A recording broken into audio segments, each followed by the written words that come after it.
D online class में आपका स्वागत है। आज हम क्लास 8 का एसएसटी का पेपर सॉल्व करेंगे, फाइनल पेपर जो हुआ मॉर्निंग शिफ्ट का।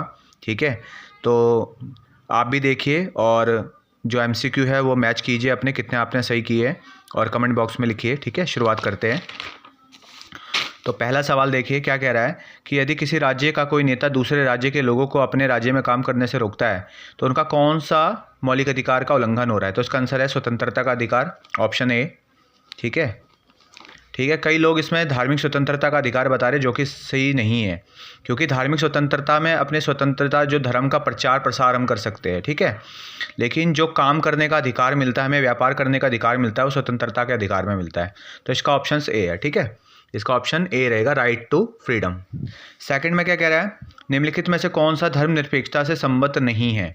तो इसका भी ऑप्शन ए रहेगा, क्योंकि राज्य अधिकृत रूप से किसी एक धर्म को राजकीय धर्म के रूप में बढ़ावा देता है। ये ऑप्शन इसका सही रहेगा, क्योंकि नहीं बताना है तो ये नहीं है, क्योंकि ये करता नहीं है राज्य। ठीक है, ऑप्शन ए रहेगा इसका। प्रश्न नंबर 3 में क्या कह रहा है, नीचे दी गई तालिका के आधार पर बताइए कौन सी जो पार्टी है सरकार बनाएगी। तो इसका ऑप्शन सी रहेगा आंसर, ऑप्शन सी, क्योंकि जो भी पार्टी बनाता है उसको हमें कम से कम कितना चाहिए, 2/3 बहुमत चाहिए। तो ये 280 वाला कौन है, आर पार्टी। तो ऑप्शन सी इसका सही रहेगा। ठीक है, उसके बाद चौथा देखिए, निम्न में से कौन सा अपराध दीवानी अपराध शाखा के अंतर्गत आता है। दो होता है ना, एक फौजदारी एक दीवानी, तो इसमें ऑप्शन डी रहेगा इसका सही आंसर, ऑप्शन डी। ठीक है, अगला क्वेश्चन देखिए, 5वां सवाल देखिए क्या कह रहा है कि निम्नलिखित में से कौन सा कथन जनहित याचिका के संबंध में सही नहीं है। तो इसमें कौन सा आएगा, ऑप्शन सी,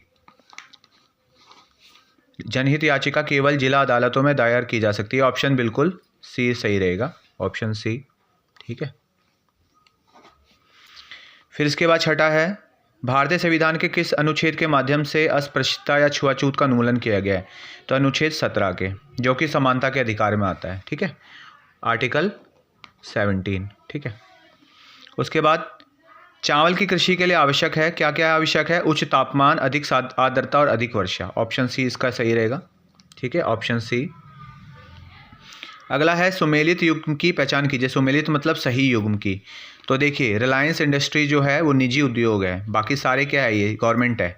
ठीक है, तो ये वाला ऑप्शन सी सही रहेगा, ऑप्शन सी। 8वें का ऑप्शन सी। उसके बाद 9वीं का, किसी क्षेत्र की जनसंख्या संगठन क्या बताता है। इसका ऑप्शन ए सही रहेगा। क्या बताता है, क्षेत्र में पुरुष और स्त्रियां कितनी हैं तथा किस आयु के वर्ग के हैं। तो ऑप्शन ए सही रहेगा, 9th का। ठीक है, अगला है 10वां क्वेश्चन कि 1756 में अली वर्दी खान की मृत्यु के बाद कौन बंगाल का नवाब बना था। सिराजुद्दौला बना था। ठीक है, उसके बाद जो प्लासी के युद्ध में अंग्रेजों से हार गया था। ठीक है, ऑप्शन इसका डी रहेगा, सिराजुद्दौला। उसके बाद है 19वीं सदी में विलय की नीति किसने शुरुआत की थी, डलहौजी ने। इसमें क्या करता था, जिस राज्य का कोई उत्तराधिकारी नहीं होता था, वो अपने जो डलहौजी था वो उसको ब्रिटिश शासन में मिला देता था। ऑप्शन ए, डलहौजी ने शुरू करा था। ठीक है, विलय की नीति। फिर अगला है 1857 के विद्रोह का प्रारंभ किस स्थान से हुआ था। तो मेरठ से हुआ था, सिपाहियों ने विद्रोह कर दिया था, ए मेरठ। उसके बाद है मई 1857 में ब्रिटिश इंडिया कंपनी के कुछ सिपाहियों ने नए कारतूसों का अभ्यास करने से मना कर दिया। क्यों, क्योंकि उन कारतूसों पे क्या गाय और सुअर की चर्बी लगी हुई थी, जो इनके धर्म के खिलाफ था। तो ऑप्शन डी। उसके बाद 19वीं सदी में प्राच्यवादी विचारधारा के समर्थक कौन थे, विलियम जोन्स थे। ठीक है, जो हमारी संस्कृति के समर्थक थे। और 1878 में पारित आर्म्स एक्ट के अनुसार क्या था।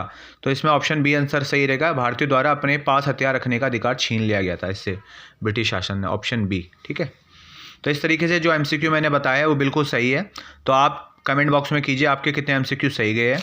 ठीक है, अगले क्वेश्चन ये भी बहुत इंपॉर्टेंट है, सारे बुक से आए, डायरेक्ट बुक से जो बैक एक्सरसाइज के सारे क्वेश्चन आए हैं, जैसे ये मृदा संरक्षण के उपाय।